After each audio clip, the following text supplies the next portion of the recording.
निराकार परमात्मा शिव बाबा द्वारा ब्रह्मा तन में अवतरित हो ब्रह्मा मुख द्वारा उच्चारित महावाक्य अव्यक्त मुरली दिनांक 11 मई 2025 जिसकी रिवाइज डेट है 7 मार्च 2005।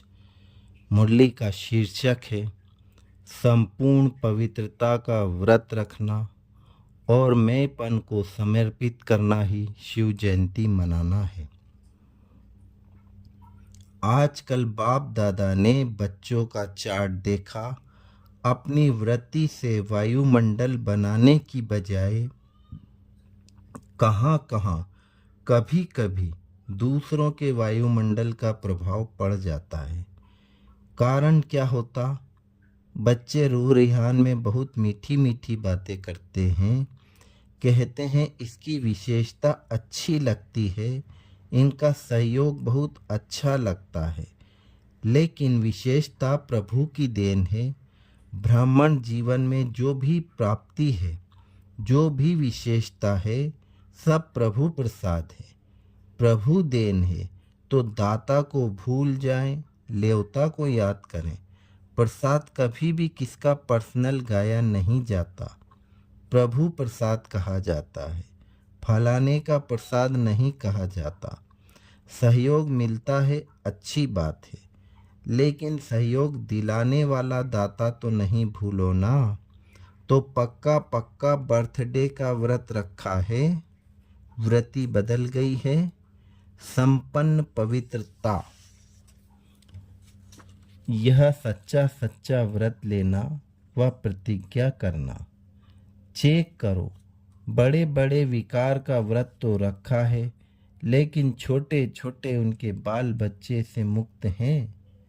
वैसे भी देखो, जीवन में प्रवृत्ति वालों का बच्चों से ज़्यादा धीरे धीरे पोतरे धोतरे से प्यार होता है, माताओं का प्यार होता है ना। तो बड़े बड़े रूप से तो जीत लिया, लेकिन छोटे छोटे सूक्ष्म रूप में वार तो नहीं करते।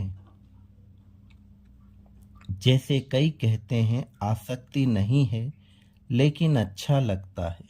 यह चीज़ ज़्यादा अच्छी लगती है, लेकिन आसक्ति नहीं है। विशेष अच्छा क्यों लगता? तो चेक करो, छोटे छोटे रूप में अपवित्रता का अंश तो नहीं रह गया, क्योंकि अंश से भी वंश पैदा हो सकता है। कोई भी विकारों, चाहे छोटे रूप में चाहे बड़े रूप में, आगे का निमित्त एक शब्द का भाव है, वह एक शब्द है मैं। बॉडी कॉन्सेंस का मैं। इस एक शब्द में अभिमान भी आता है, और अभिमान अगर पूरा नहीं होता तो क्रोध भी आता है, लेकिन अभिमान की निशानी है एक शब्द भी अपने अपमान का सहन नहीं कर सकता, इसलिए क्रोध आ जाता। तो भगत तो बलि चढ़ाते हैं, लेकिन आप आज के दिन में जो भी हद का मेपन हो, उसको बाप को देकर समर्पित कर दो।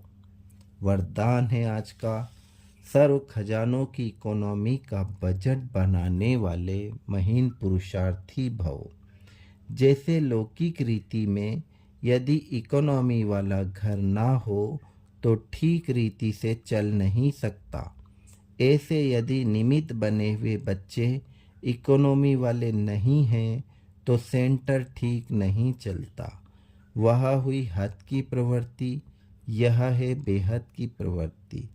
तो चेक करना चाहिए कि संकल्प, बोल और शक्तियों से क्या क्या एक्स्ट्रा खर्च किया। जो सर्व खजानों की इकोनॉमी का बजट बनाकर उसी अनुसार चलते हैं, उन्हें ही महीन पुरुषार्थी कहा जाता। उनके संकल्प, बोल, कर्म व ज्ञान की शक्तियाँ कुछ भी व्यर्थ नहीं जा सकती। स्लोगन, स्नेह के खजाने से माला माल बन, सबको स्नेह दो और स्नेह लो। स्नेह के खजाने से माला माल बन, सबको स्नेह दो और स्नेह लो। ओम शांति।